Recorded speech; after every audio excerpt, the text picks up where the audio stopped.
တော်ပြီးမှာမင်းသမီးကင်ဆယ်ရောနဲ့နာမည်ထွက်ခဲ့တဲ့မင်းသားကင်ဆိုဟွန်းကို6နှစ်တာချစ်သူဖြစ်ခဲ့တဲ့တဲ့တွေထွက်ပေါ်လာပရိသတ်ကြီးပန်းနုသွဲလုပ်ခဲ့တော့မင်းသမီးကင်ဆယ်ရောမဟုတ်ဘဲနဲ့မင်းသမီးနဲ့ချစ်သူမဟုတ်ပါဘူးပတ်သက်မှုမရှိပါဘူးလို့ပြောခဲ့တဲ့မင်းသားကင်ဆိုဟွန်းကထောင်ရပန်းနုသွဲဖြစ်သွားခဲ့တာပါမင်းသမီးလေးဟာသူ့ရဲ့စိတ်နဲ့ပဲစူဆိုင်းလုပ်သွားတာဖြစ်ကြောင်းဒီနေ့သူ့ရဲ့တော်ဖြစ်သူကမင်းသမီးလေးရဲ့ဖုန်းထဲကမက်ဆေ့လေးနဲ့တူဖွင့်ချခဲ့တာဖြစ်ပါတယ်မင်းသားကင်ဆိုဟွန်းရဲ့အသက်24နှစ်ကွယ်လွန်သွားတဲ့မင်းသမီးလေးကင်ဆယ်ရောတို့ဟာ6နှစ်ကြာရေးစားဖြစ်ခဲ့ကြပြီးတော့အရင်ကနာမည်ထွက်ခဲ့တာစတိုရီကပုံတွေဟာ2016ပြီးတော့မင်းသမီးလေးရဲ့ agency ဖြစ်တဲ့ Garrison Research Institute ဘက်ကနေထုတ်ပြန်ခဲ့တာဖြစ်ပါတယ်2024ခုနှစ်မတ်လ23ရက်နေ့မှာကင်ဆယ်ရောဟာမင်းသားကင်ဆိုဟွန်းနဲ့တူရိုက်ထားတဲ့ဓာတ်ပုံတွေကို Instagram Story မှာတင်ခဲ့ပြီးနောက်ပိုင်းဖြတ်ခဲ့တာဖြစ်ပါတယ်2024ခုနှစ်မတ်လ24ရက်နေ့မှာ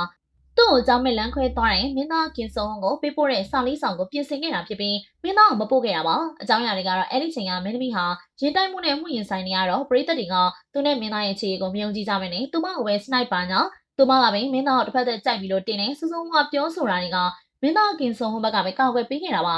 အဲ့ဒီချိန်မှာမင်းသားဟာဖြည့်ရှင်းမှုတစုံတရာမပြုတ်လို့ပဲနဲ့မင်းသမီးကင်ဆယ်ရောနဲ့မပတ်သက်ဘူးလို့နေပြပြီးခေါင်းဆောင်နေကြတာပါဒီတော့မင်းသမီးလေးကင်ဆယ်ရောရဲ့ဒေါ်ဖြစ်သူကဒီနေ့2025ခုနှစ်မှာမင်းသမီးလေးတည်ဆုံမှုကိုပြန်တွေးနေရင်ကွဲမတက်ခန်းစားလို့ TV channel တစ်ခုဖြစ်တဲ့ Garrison YouTube channel ကနေဖွင့်ချခဲ့တာဖြစ်ပါတယ်။ Agent ဘက်ကတော့ TV channel YouTube channel တို့ကတော့တင်လာဖြစ်တဲ့အတွက်ပရိသတ်တွေကအံ့ဩတကြီးဖြစ်ကြပြီးတချို့ paparazzi တွေကပါတနာကြပြီးတော့ဝမ်းနေကြောင်းသူတို့ရဲ့ social channel မှာအသီးသီးတင်ခဲ့ကြတာပါ။မင်းသားနဲ့မင်းသမီးလေးတို့စားကြိုက်ချိန်မှာမင်းသမီးလေးကင်ဆယ်ရောကအသက်16နှစ်ဖြစ်ပြီးတော့မင်းသားကင်ဆယ်ရောကအသက်29ဖြစ်ပါတယ်။သူတို့ရဲ့ချစ်သူတက်တန်းလေးက2025နိုဝင်ဘာလ19ရက်နေ့ကနေ2021ခုနှစ်ဇူလိုင်လ9ရက်ထိကိုကြာခဲ့တာဖြစ်ပါတယ်။နောက်ပိုင်းမင်းသားကကြောင်းမဲ့ဆက်သွယ်ဖြစ်ခဲ့ပြီးတော့ပရိသတ်တို့တွေ့ကြည့်မယ်ဆိုရင်မင်းသမီးလေးရဲ့ရင်တိုင်းမှုနဲ့အခုစူဆိုင်လုံးမှုတွေကမင်းသားကင်ဆယ်ရောရဲ့ပြောကကြောင့်ဖြစ်ပါတယ်။လမ်းခွဲခဲ့တော့2021ခုနှစ်ကစပြီးမင်းသမီးလေးကအရက်မှုပြီးတော့ကားတိုက်မှုဖြစ်ခဲ့တဲ့ကာလဖြစ်ပြီးအမှုရင်ဆိုင်နေရတဲ့2နှစ်ကျော်ရော်ချင်းငွေတွေကိုအကျေမပေးနိုင်တဲ့နှစ်နဲ့ဆိုရင်2023ထိကိုကြားကာလမှာမင်းသမီးလေးကင်ဆယ်ရောအခက်ခဲနေရင်ဆိုင်ခဲ့ရပြီးတော့ကုကရမဲတဲ့ဘဝနဲ့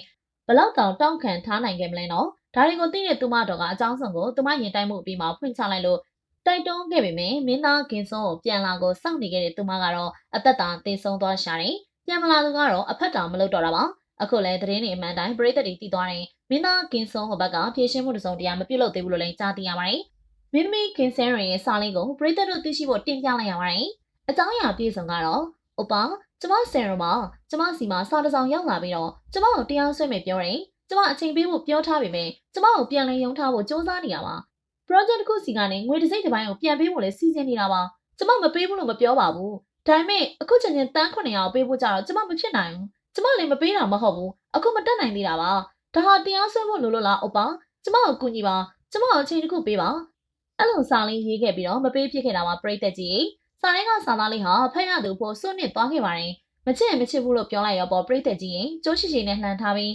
မနူးမနန်ကလေးသား16နှစ်အရွယ်ကလေးမှာခံစားလိုက်ရတဲ့အချိန်ဟာအခုဆိုရင်2025ထိပါလာခဲ့ပြီးအစိတ်တင်သွားခဲ့ရရှာပါတယ်ဒီတော့ပရိသတ်ကြီးမင်းသမီးလေးကင်းစဲတော်ပေါ်ကောင်းရာပုံပွားမှာအချစ်စစ်ကိုတွေ့ပြီးတော့ပျော်ရွှင်ပါစေလို့ဆုတောင်းပေးလိုက်ရပါတယ်ကျေးဇူးတင်ပါတယ်ရှင်